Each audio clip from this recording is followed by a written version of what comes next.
Class, tonight we are going to be talking about the estimated settlement statement. So let's go ahead and get started. So when you get this, this is going to be given to you by the title company prior to closing, usually 3 to 5 days. This is after they've balanced with the lender. So these are going to be pretty close estimates as far as what the seller is going to net and what the buyer is going to have to come with at closing. If you have any questions, just make sure that you ask the lender or title company regarding these figures. And these this is a form that you have to make sure that you are checking prior to close because you want to make sure that the lender and title company have the correct buyer agent compensation. If the buyer is going to be paying any of that, if the seller's paying it, that needs to be on here as well. It needs to show the correct seller concessions that the seller is giving, whether it's to the buyer from the seller or if it's an agent contribution, like if you give up any of your commission, maybe it's to pay for a home warranty, whatever it might be. So what we're going to do tonight is we're going to go through this settlement statement line by line, and we're going to discuss what it is and who pays for it. And that way, when you go to actually view this towards closing, you know what to look for. So the top box information, this is just information about the actual transaction. So you've got your file escrow number, you've got the date that this was printed on, you have your escrow officer number, you have your settlement location. This is just the address of the title company. You have your property address, who the buyer is, aka borrower, who the seller is, who the lender is, the settlement date. This is the date that it's closing, and then the disbursement date, which is when all the funds will be transferred from, the lender to title. Proceeds go to the seller, and then funds are received from the buyer. Okay, so on the left side of the settlement statement, you have the seller credits and debits. In the middle, you have the description of what the credits and debits are. And then on the right side, you have the borrower side. So the sale amount is the contract price. This is going to be the agreed upon price that is on the executed contract. So $355. Then you've got a earnest deposit. This is going to be a credit to the borrower because this is funds that they have already paid. So it's going to be reduced from the amount that they owe at closing. You've got the loan amount. This is the amount that the lender has told title. This is the amount that we are going to be loaning to the borrower. And then you have your seller credit, aka the seller concession. So the seller credit is going to be shown as a debit from the seller and a credit to the borrower, because again, a credit on the borrower side is reducing the amount of funds they need to come in with. Seller credit per addendum 1. So I love that this is broken out because now you know this is the first credit that was agreed upon in the executed contract. And then per addendum 1, that original seller credit increased by 500. So just add these up, and that is the total amount of seller concession that the seller is giving the borrower. Next, you've got some proration and adjustments. So a lot of this is still things that I'm like, I don't quite understand it. So I put a lot of faith and trust in the lender that I'm using and the title company that we've agreed upon. So, first you've got your HOA, you've got your county taxes, you've got your loan amount. I'm sorry, we'll talk here first. Promotions, you got your HOA and your county taxes. These are prorated based on the day of the month or when they're due. So, for this example, we're closing on November 7th. Because the seller has already paid the HOA dues, because they're usually due on the first of the month, it's going to be credited back to the seller. And then because, again, we're closing on the 7th, and the borrower is closing on the 7th, it is now a charge to the borrower, or AKA a debit. So these are just corrected. So because the seller already paid, they're going to get funds back, and the buyer now owes it, so they're going to be charged in. Then you've got taxes.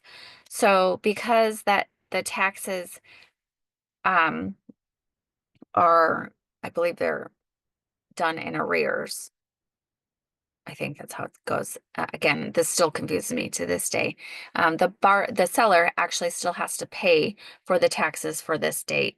And then the buyer is actually going to be debited because um, it's going to be collected at a different date or something like that. But anyway, so seller is going to be credited it and or I'm sorry, charged it, and the buyer will be credited it back because of the way it's paid. Very confusing. I still don't quite understand it. Then you've got your loan charges to Starboard Financial. You've got points that the buyer is going to pay. And then these are all just fees that they pay. Processing fee, underwriting fee. You've got a credit report fee, electronic delivery, the certification for the HOA. You've got tax services, verification fees, prepaid interest. It'll have the dates. Because of the date that they're closing, they don't owe a full month's interest. So it's just going to be prorated, but it is still a charge to the buyer. You've got other loan fees. You've got the signing fee for the buyer. You've got the signing fee to the seller. Continuing down, you've got, again, charges to the buyer, homeowner's insurance, mortgage insurance, county taxes. Looks like there's a quick, small adjustment. So this is going to be credited back to the buyer.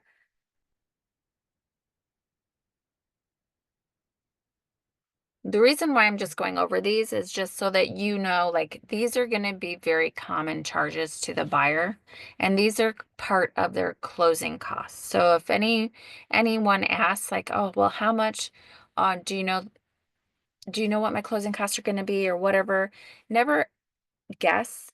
I would always ask the lender to provide this information because these are not numbers that we're going to typically know because, depending on the company or the HOA, these fees are going to change. So just know that all I'm doing is I'm just making sure that I'm looking, I'm reading, does everything look good? Because again, I don't know if these are normal charges, but I know that these descriptions are normal just based on the transaction. For example, like condominium, this is a condo, so I know that that does sound like a charge that would be accurate or normal to see on a settlement statement, knowing that it's a condo. And these are escrow title fees. So you've got your Navy title fee, just a couple $100 here. I don't know what CPL, but again, it's a title fee. Um, got an escrow fee here and an escrow fee here, but they're both debits. So because in the state of Arizona, closing costs are split not equally, but the seller pays their closing costs and the buyer pays their closing costs unless it's negotiated in a contract. So this is why the escrow fee is $803 to the buyer and $803 to the seller. Got title insurance. This is a pretty large fee. So just know that this is definitely something that your borrowers need to know about, and I wouldn't guess what it is. Just ask title, um, who pays it typically, and because usually this is actually paid by the seller. Hold on, I'm just looking down here. Yeah, because this is the title oh, here we go. Here's the title fee here. So the buyer is paying a small portion of it, and then the seller's title insurance is over here. Don't mind me, I'm just looking. Text. Yeah, so for some reason this is split, and I don't know why it's split, but I can definitely look into it. But this is typical, but I don't know, maybe because this is the lender's title insurance and this is the Alta title insurance. This is typically from the title company. Oh, I'm going to ask about this because I actually do want to know what this means because I don't remember ever seeing a buyer pay for it, but in this transaction, it might have been different. Anyways, moving on. The buyer and the seller all have their own recording fee. And this is to actually record, make sure it goes to the deed goes to the county. This is the Alta Title Insurance. This is paid by the seller and it is based on the purchase price. So this is definitely something that if you are representing the seller, when you're going and you're signing the exclusive right to sell documents with them, you need to make sure that they understand that this is a fee that they will always see on the settlement statement unless the buyer agrees to pay it, but I don't know why a buyer would ever agree to pay that unless it's a new build. New builds have it written into their contract that all buyers pay this. Again, everything is negotiable, but this is definitely a conversation you want to have with the seller so that they understand that there is going to be a Alta title insurance fee on the settlement statement and it's based on the purchase price. This is an important one because with the buyer broker agreement now, if the buyer's agent is, I'm sorry, if the buyer's paying the buyer's agent compensation in any way, you want to make sure that you see it here under commissions.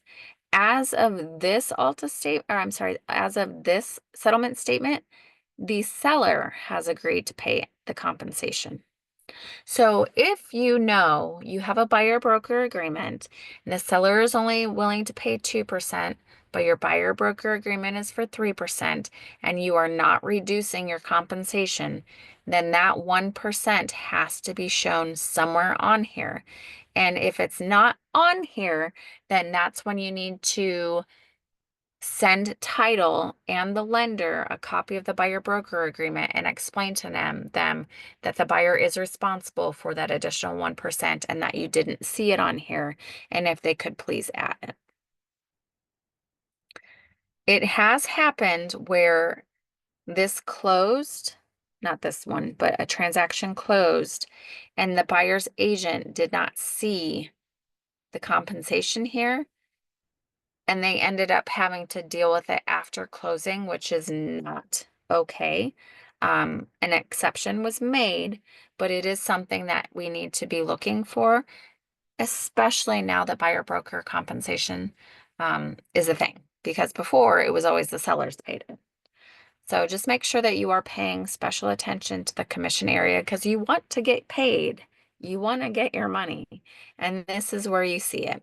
So the listing agent, AKA the selling agent, got the X amount and the buyer's agent got X amount. I'm sorry, that's vice versa. This is the buyer's agent. This is the seller's agent. Payoff amounts, this is just going to be any kind of debt that they owe. That's just being paid through the closing of their home. Down here, you've got some miscellaneous stuff like homeowners insurance, property taxes, HOA fees and dues, disclosures, anything like that. Home warranty. See how it says TBD? That means that the official home warranty estimate or invoice was not sent to title.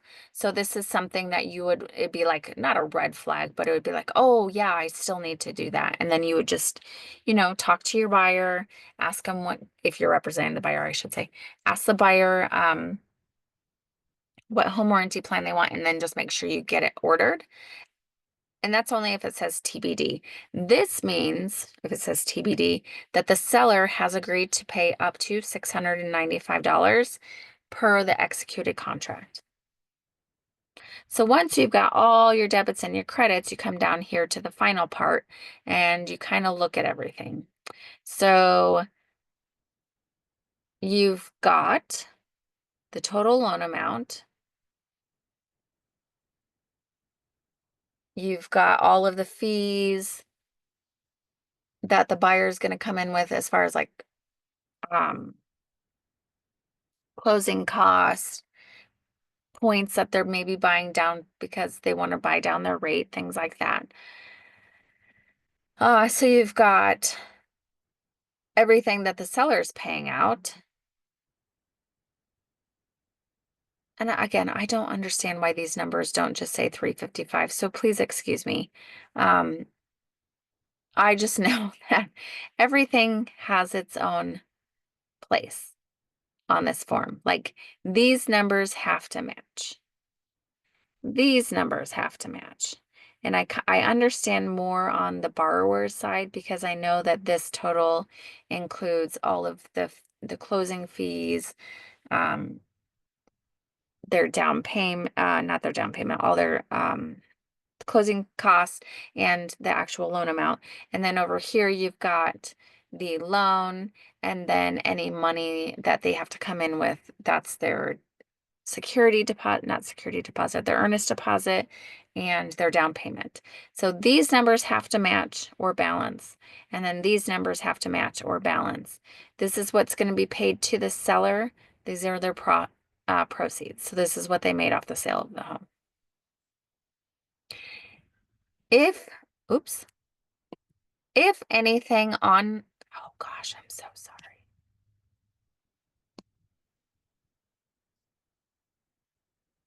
If anything on this form doesn't look right, give your title company and your lender a call. But the things that you as the agent that you want to really, really pay attention to, because a lot of it's just stuff that we don't know, is you want to make sure, one, the purchase price is correct. And the reason why I say that is because if an addendum was done for the purchase price to be a different amount than what the original contract or, yeah, if the original executed contract said X amount, but maybe an addendum was done because you decided instead of a seller concession, you'll reduce the purchase price.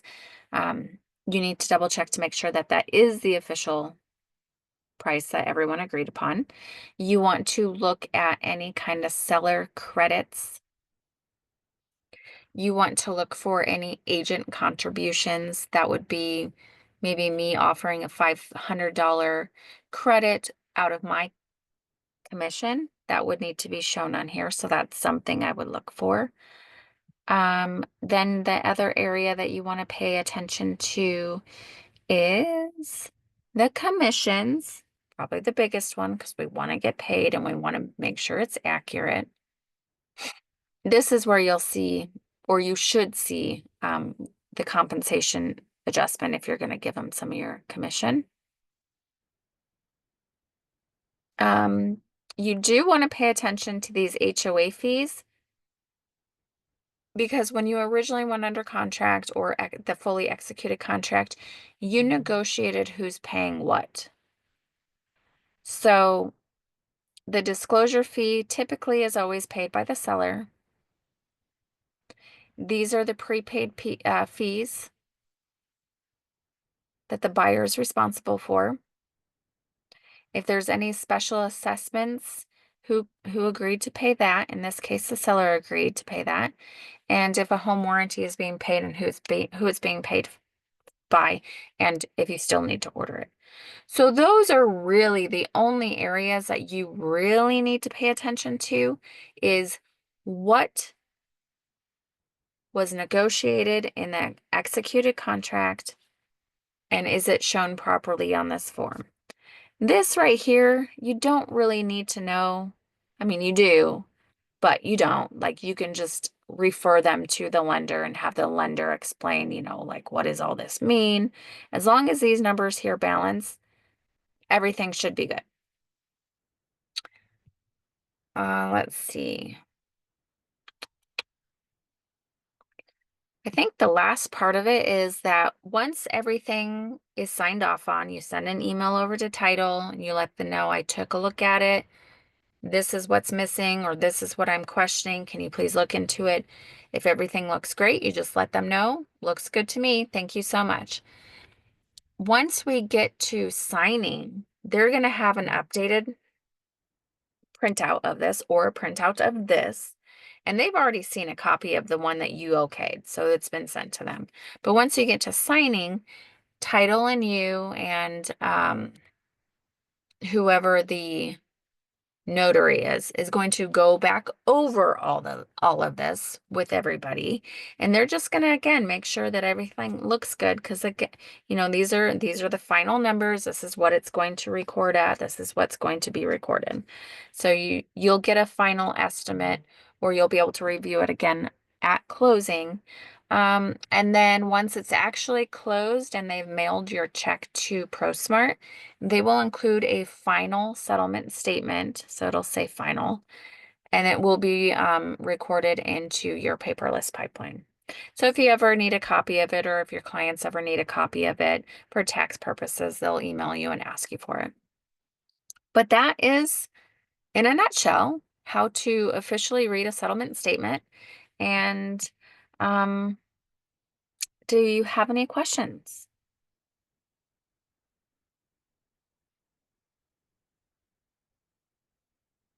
Perfect.